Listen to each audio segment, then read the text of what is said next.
Hello friends, आप जैसे देख ही रहे होंगे तो आपके सामने ब्लू स्टार का है, 5 स्टार का है, 1.5 टन का है। तो आज मैं आपको इसका डेमो दूंगा कि इसमें क्या क्या फीचर आते हैं और किस टाइप से ये कन्वर्ट होता है और इसके रिमोट में क्या क्या फंक्शन है। तो स्टार्ट करते हैं डेमो। मेरा नाम रंजीत है और रंजीत हैशटैग में आपका स्वागत है। अगर आप मेरे चैनल पर नए हैं तो लाइक एंड सब्सक्राइब करना ना भूलिए। डेमो काफ़ी यूजफुल रहेगी और बेल आइकॉन को दबाना ना भूले, क्योंकि मेरी जितनी भी वीडियो आएगी आप तक जल्दी पहुंचे, ये बेनिफिट आपको पहले ही रहेगा। तो स्टार्ट करते हैं डेमो। सबसे पहले मैं इसका दिखाता हूँ स्टार रेटिंग। स्टार रेटिंग के लेवल पे अगर आप आते हैं तो 5 स्टार का है। इसकी अगर मैं बात करूं ISER की, तो ISER इसका जो है आपका 5.02 इसका ISER है, जो कि Indian signal energy efficiency ratio है। इसमें आप देख रहे होंगे कि लेवल पीरियड भी लिखा हुआ है, पर थोड़ी सी मैं बता ही देता हूं आपको। 1 जुलाई से 2022 टू 2024, यानी ये एसी आपका 2024 तक ही चलेगा, जो कि आपका 5 स्टार रेटिंग का है। यानी एसी तो नहीं, स्टार रेटिंग, क्योंकि 2024 के बाद जब ये एसी होगा तो ये 5 की जगह 4 स्टार हो जाएगा, क्योंकि हर ईयर के बाद स्टार रेटिंग चेंज हो जाती है। क्योंकि जो गवर्नमेंट ने इसमें ही ये स्टार रेटिंग 5 स्टार दे रही है 2024 तक की, यानी ये वैलिड है। अगर मैं बात करता हूँ इसके कूलिंग कैपेसिटी की, तो कूलिंग कैपेसिटी इसकी है 5000 वॉट। ठीक है, कूलिंग कैपेसिटी 5000 वॉट है। और अगर मैं बात करता हूँ इसके यूनिट पर ईयर की, तो 770.0 कुछ इसका यूनिट पर ईयर है, यानी एक साल की 770 यूनिट पर ईयर ले रहा है। नॉइज लेवल की बात करेंगे तो नॉइज लेवल भी इसका काफ़ी हद तक कम रहता है। इसका जो नॉइज लेवल होता है 38 से 42 dB के करीब करीब रहता है, जो कि नॉइज लेवल काफ़ी हद तक कम होता है। अगर मैं बात करूं इसके फीचर्स की, तो फीचर्स में अगर देखेंगे तो ये इन्वर्टर मॉडल है। इन्वर्टर का क्या फायदा है, एक वेरिएबल्स पे चलता है और बिजली की काफ़ी हद तक सेविंग करता है। अब नॉन इन्वर्टर और इन्वर्टर में क्या क्या फर्क है वो मैं बता देता हूँ। नॉन इन्वर्टर, मान लीजिए मैं आपको एक एग्जाम्पल दे देता हूँ। अगर मान लीजिए आप कोई गाड़ी चला रहे हैं हाईवे पे या रेड लाइट पे, तो बार बार आप गाड़ी रोक रहे हैं, फिर उसके बाद स्टार्ट कर रहे हैं, फिर दूसरे रेड पे रोक रहे हैं, फिर स्टार्ट कर रहे हैं। तो यहाँ पे क्या होता है, बार बार आपकी गाड़ी रुक रही है और बार बार तेल भी यूज हो रहा है ज़्यादा। और अगर उसी गाड़ी को आप हाईवे पे चलाएंगे तो सिंपल सीधा चलाएंगे और वेरिएबल स्पीड पे चलाते रहेंगे, यानी कम ज़्यादा करते रहेंगे। वहाँ पे गाड़ी भी नहीं रुक रही है आपकी। वहाँ पे क्या होता है, आपके ऑयल की बचत होती है काफ़ी हद तक। तो यहाँ पे सेम वही चीज़ है। शुरू में तो ये 1500 से 1600 वॉट लेगा, यानी 1.2 यूनिट 1.6 यूनिट लेगा। उसके बाद जब ये वेरिएबल पे चलेगा तो बिजली की काफ़ी हद तक सेविंग करेगा, क्योंकि ये इन्वर्टर मॉडल है तो वेरिएबल पे चलता है। प्लस उसके साथ साथ क्या होता है, ये आपका करीब करीब 52 से 54 डिग्री पे भी टेस्टेड है। इसका जो कंप्रेसर होता है, इन्वर्टर कंप्रेसर होता है, जो कि 52 से 54 डिग्री पे भी टेस्टेड होता है, जो कि अगर बाहर का टेम्परेचर आपका ज़्यादा भी हो, 52 डिग्री के ऊपर भी चला जाए, 52 डिग्री तक भी चले जाए, तो कंप्रेसर इसका काफ़ी हद तक ट्रिप नहीं करेगा। फीचर्स की बात करेंगे, कुछ इसमें ऐसे यूनिक फीचर आते हैं, जैसे कि इसका कंडेंसर होता है, हाइड्रोफोलिक कंडेंसर होता है, जिसमें कि blue Finch anti corrosion coating की जाती है। मैं आपको इंडोर में ही दिखा देता हूँ। जैसे आप देखेंगे इसका इंडोर मैं खोल के दिखा देता हूँ। ये फ्लैपर होता है। अगर आप देखते हैं तो इसमें ये आपका anti corrosion, Blue Finch anti corrosion coating दी गई है दोनों साइड में, यानी एसी के ऊपर ही। तो क्या होता है, कंपनी इसमें इंडोर और आउटडोर में दोनों में ही देती है। क्या होता है, ये जो कोटिंग्स है ये स्पेशली ये बहुत ही फिन्स होती है। इस पे अगर हाथ लगाएंगे तो हाथ कटने के डर भी हो सकते हैं।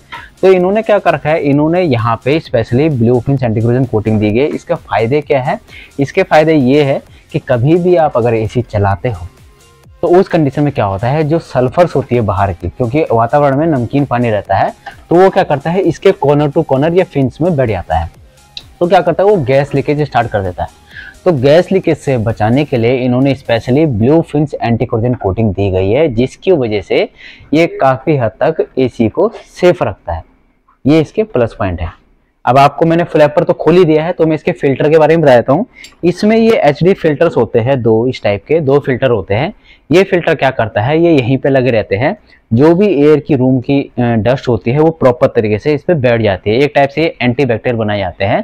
तो इसको अगर लगाना हो या इसको साफ करना हो तो सेम कंडीशन है, आपको साइड से फ्लैपर को ओपन करना है और फ्लैपर को इस टाइप से यहाँ पे लगा देना है वापस इस टाइप से। तो इसके लॉक सिस्टम होते हैं, दोनों को आप इसी टाइप से लगा सकते हो। मैं दिखा देता हूँ आपको, इस टाइप से लगाना है आपको इजीली।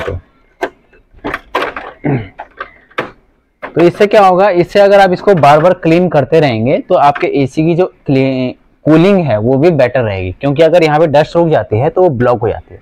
अगर डस्ट ब्लॉक हो जाती है तो क्या होगा, वो सक कर नहीं पाएगा जो रूम की एयर है, क्योंकि एसी कूलिंग कैसे करता है, जब एसी रूम की जो हॉट एयर है उसको खींचता है और यहाँ से एयर थ्रो देता है ब्लोअर के द्वारा, तभी तो कूलिंग करता है। ये इसका बेनिफिट है। फ्लैपर मैंने खोल दिया है, यहाँ पे इसका पीसीबी रहता है और ये देख रहे होंगे आपके यहाँ पे हिडन डिस्प्ले है, यानी इस एसी का हिडन डिस्प्ले आपका बीच में रहेगा। जितने भी इसमें कोडिंग आती है, एरर कोडिंग आती है, जो भी इसमें टेम्परेचर डिस्प्ले होता है, सबका सब आपका यहीं पे आता है।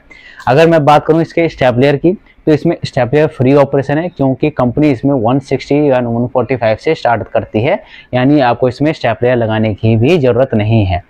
कॉपर की बात करता हूँ तो 100% मैंने कॉपर बता दिया, क्योंकि 100% कॉपर आता है। ह्यूमिडिटी कंट्रोल ऑप्शन है इसमें। ह्यूमिडिटी कंट्रोल में क्या होता है, इसका जो एसी है, अगर मान लीजिए बाहर बारिश हो रही है और रूम के अंदर सफोकेशन हो गई है, तो उस कंडीशन में भी ये क्या करता है, ये एक टाइप से एसी रूम की जो ह्यूमिडिटी है उसको कंट्रोल करता है। तो अब मैं बात करता हूँ इसके रिमोट की। तो रिमोट में ही इसके ऑप्शन आता है, इसका आता है कन्वर्टेबल मोड्स। कन्वर्टेबल मोड यानी इसमें 5 कन्वर्टेबल मोड आते हैं। कैसे आते हैं मैं आपको रिमोट में नजदीक से दिखा देता हूँ। इसमें आप देख रहे होंगे रिमोट है इसका, इसमें मोड्स आता है, ऑन ऑफ सिस्टम आता है, फैन स्पीड आता है, फैन को आप कम ज्यादा कर सकते हैं, 5-in-1 convertible and 5-in-1 turbo mode. इसमें दोनों में क्या ऑप्शन है कि अगर आपको 5-in-1 करना है तो ये मोड से चेंज हो जाते हैं। मान लीजिए 40, 60, 80, 110, ये इसके मोड्स होते हैं। 4 मोड हो गए। प्लस अगर आप टर्बो मोड पे चलाते हैं तो 120 या 110% पे हाई स्पीड पे चलता है। टर्बो मोड कब काम आता है, टर्बो मोड आपका कब काम आता है, तब काम आता है जब आपको रूम के अंदर ज्यादा कूलिंग चाहिए, मेहमान ज्यादा हो, तब काम आता है। और जब मेहमान कम हो, रूम के अंदर कोई नहीं हो, तो इसको दबाने से 2 बार पुश करेंगे, 3 बार पुश करेंगे तो इसका मोड्स कम स्पीड पे आ जाएगा, यानी 40% पे मोड पे चलेगा। यानी अगर ये एसी 1500 वाट का है तो ये करीब करीब आपके 600 या 500 वाट पे आ जाएगा। टाइमर ऑन ऑफ का है, टाइमर ऑन ऑफ का क्लॉक सिस्टम भी है। ये टेम्परेचर अप डाउन का सिस्टम होता है। ये आपका स्विंग का ऑप्शन होता है। एनर्जी सेविंग मोड होता है आपका। स्लीप मोड भी आ गया इसमें। स्लीप मोड में क्या होता है स्लीप मोड में जब भी आप लगाते हो एसी को तो ये ऑटोमेटिकली एडजस्ट करता है टेम्परेचर को, यानी रात के समय अगर आप चलाते हो तो ये क्या करता है, फुल स्पीड पे ना चलते हुए ये टेम्परेचर को 1 से 2 डिग्री अप डाउन कर देता है। यानी अगर आपको कूलिंग की ज्यादा जरूरत है तो अप कर देगा, कूलिंग की जरूरत वहां पे नहीं है तो उसको कम कर देगा। ये होता है स्लीप मोड का फायदा। तो वारंटी की बात करते हैं लास्ट, तो कंपनी इसमें 1 ईयर की टोटल वारंटी देती है एंड 5 ईयर की पीसीबी की देती है और 10 ईयर की कंप्रेस की देती है।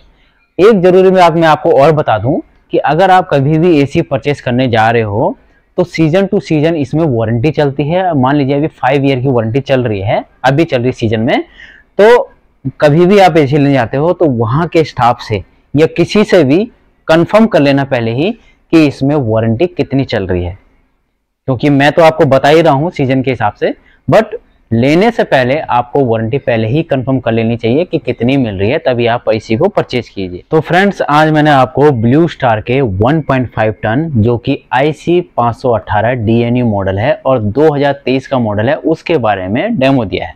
तो अगर इस मॉडल के बारे में कुछ पूछना हो तो जरूर पूछिए और मेरे चैनल को like and subscribe and bell icon को दबाना ना भूलिए। Thank you.